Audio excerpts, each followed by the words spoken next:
Gracias por continuar en el Digital Innovation. Thank you for staying with Digital Innovation Day, the most important meeting to reflect about the economic recovery of the Latin American economies after, during the pandemic, and also to reflect on the digital transformation of the economies and to create digital well-being to our citizens. I want to thank Isabel Mejia, Senior Executive with Banco CAFT, that has been our partner in several projects. I restate that this is an initiative, a project that has been put together between the OECD and the organization that puts together the Summit of the Presidents in Latin America, and Huawei, that allows the construction of this dialogue and reflection among the governments in Latin America work live. Now, this is a very important moment in this today's. It's a pleasure to introduce our next speaker.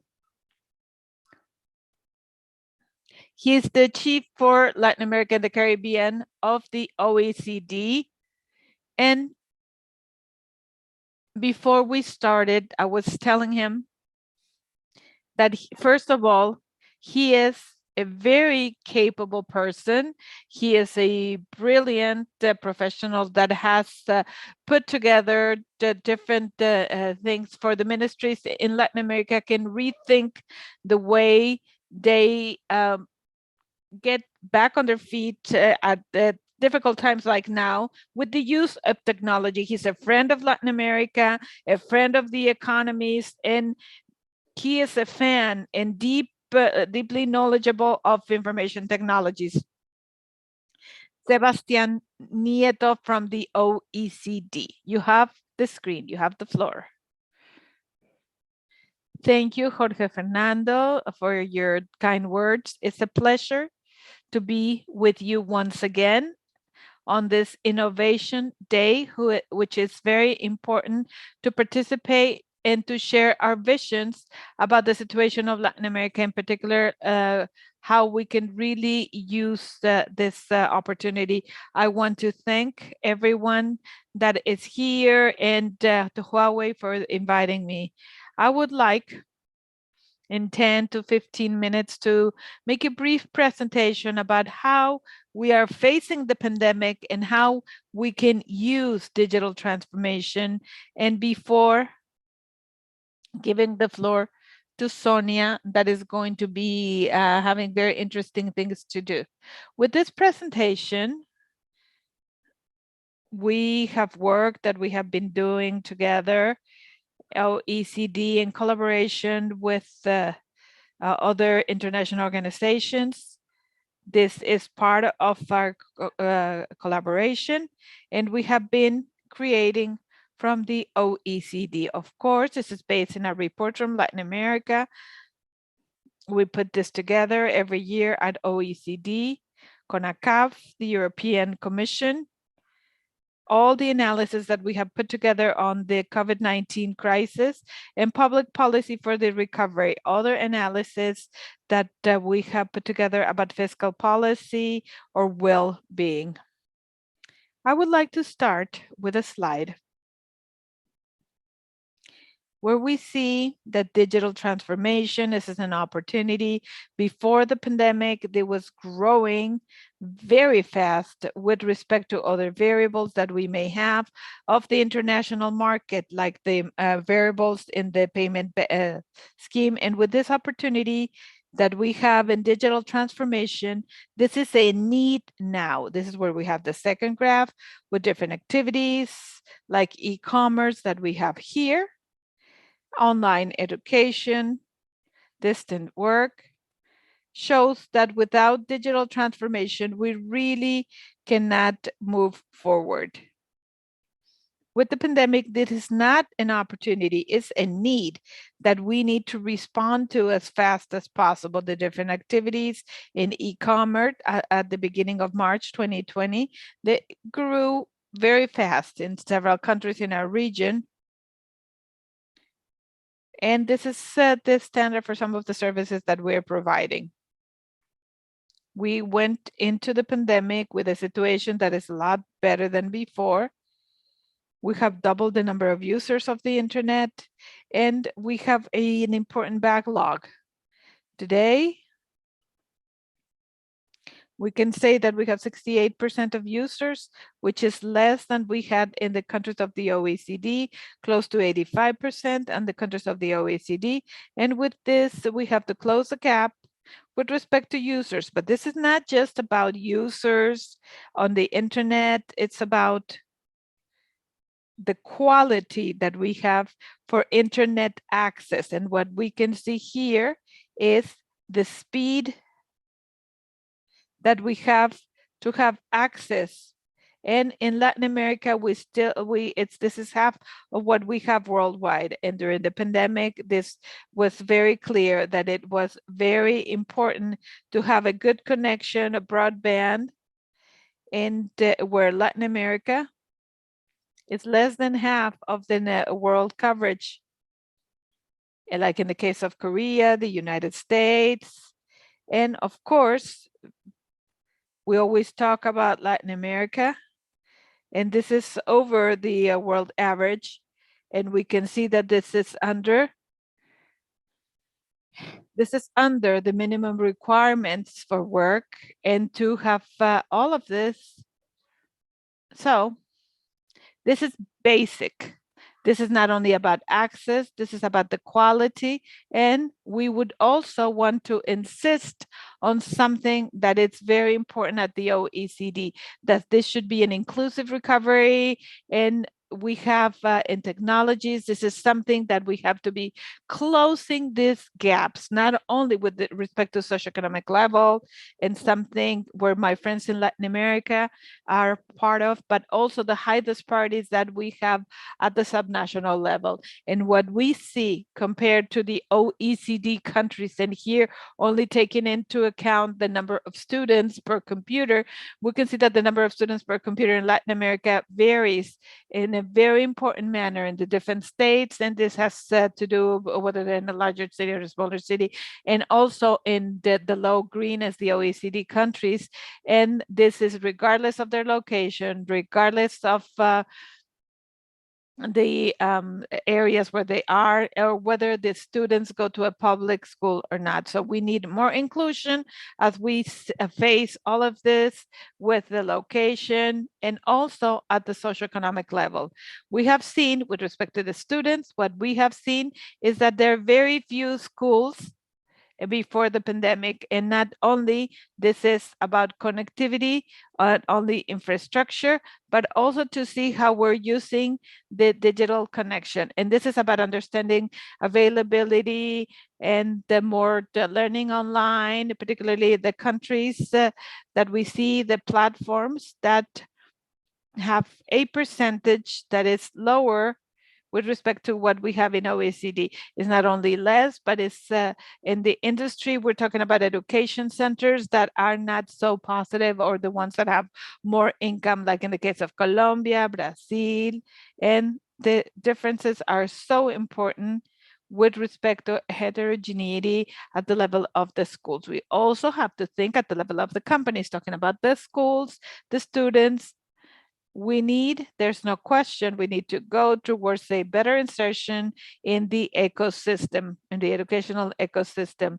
Digitalized economy, we have to promote a better industrial fabric and to rethink and take into account the activities that we have, business, e-commerce, and also the benefits that we can get from the intelligence. In front of this, we have seen advances, there's no question, high percentage of companies that are connected to the internet that also have transactions through e-banking and some other activities that are well represented. One of them is for small and medium-sized company, for SMEs, with the digital transformation or not digitization, and we can use this a lot better. For the companies, I believe that this should be a digital transformation that is going to help the companies where we still have different companies particularly small companies that are part of a local production chain, and this helps to generate better productivity, better integration of the companies, often regional integration. And for this, we have to think. We need to think about access. We need to look about quality access. As we face the competencies, and here we're talking about the advantages of workers, what we find is that over 20% of the jobs have automation without any policies. They do it, but more than ever, we need to support the workers. It's not that we are defending the jobs, but we have to support the employees, the workers. We need to work together with policymakers to promote formal work. And how can we take the economic recovery, because it's a need to think about tomorrow's work and to see what to cut down the gap that we have in Latin America. Otherwise, we're going to keep having very difficult figures in public policy to resolve this in the social arena. With this, we go to high levels of poverty, high levels of inequality with the pandemic.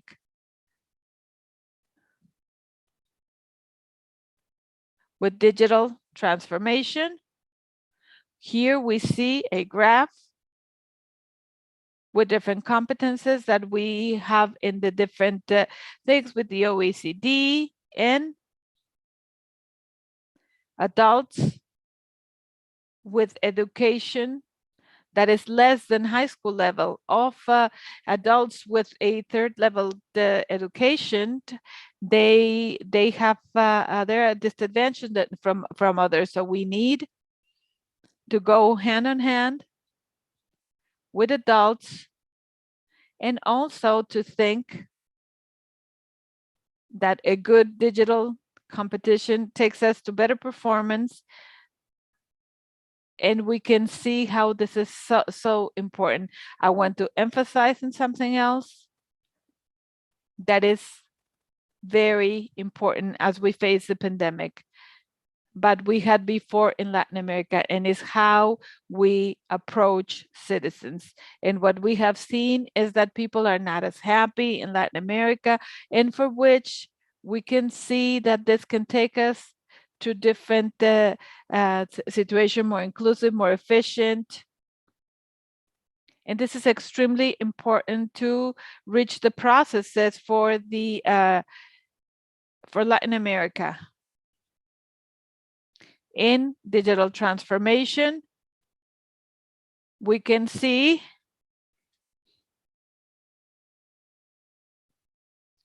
with the public policy decisions to involve the citizenships and all the processes for bidding that are more inclusive, thanks to the technologies. And last,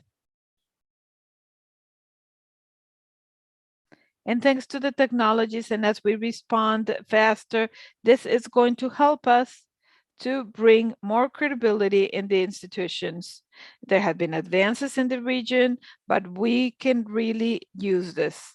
And broader, to close, I want to emphasize in the following. Many Latin American countries have looked at this, and they have within their strategies this digital agendas. They have the situation where they have the different objectives in the digital area, and there's a public consultation. So let's say that the entire process for the design of the digital agenda has been taken, and the last column is a good inclusion here. So there's a specific budget in the digital agenda in the governments in Latin America. So this is very good. The digital agenda have been an inclusive process within the different governments, with the different stakeholders. And we need a budget that is well established to take this agenda to the future. And when we talk about this agenda to the future, we can also align with the problems of the strategies. All the Latin American countries have their national development plan, and we have to see how this can be included even more in these plans. We have seen advances in the development plans in many countries in Latin America, but we still need more development, more effort.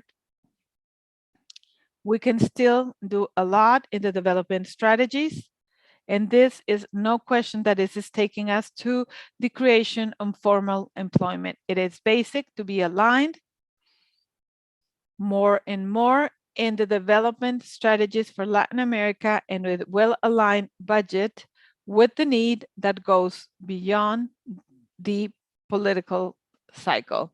There's no question that we're facing a global crisis where the answers have been fast by many countries in Latin America, which is welcome. We have been able to act.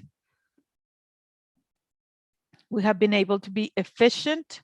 We have worked in an inclusive manner with the different sectors. We are facing global trends like digital transformation. And with this, we can think that as we are facing a global trend like the pandemic, we need more and more better cooperation at the international level. So the cooperation can help us in this digital transformation. We need to develop internal capacities to build a regional digital market with the entire agenda, and also with ILAG, and also to focus initiatives for the creation of capacities to look at the different areas, which is different. It is very important also to work in a most inclusive manner. There's no question that we need a multi-dimensional focus. We also need civil society to be part of the digital agenda. And of course, I want to close by saying that we need to work with more tools. How do we promote technology transfers to multilateral cooperation? How do we promote new multilateral promotion activities? How do we continue with this? These are topics that are very important for the recovery. We cannot walk alone with the global trend, and we cannot go against a pandemic of COVID-19. With this, I close. Thank you for your invitation. We hope to continue working, sharing our vision in Latin America. You have my contact information. And we're glad with this type of invitations, and I hope to be able to see you very soon.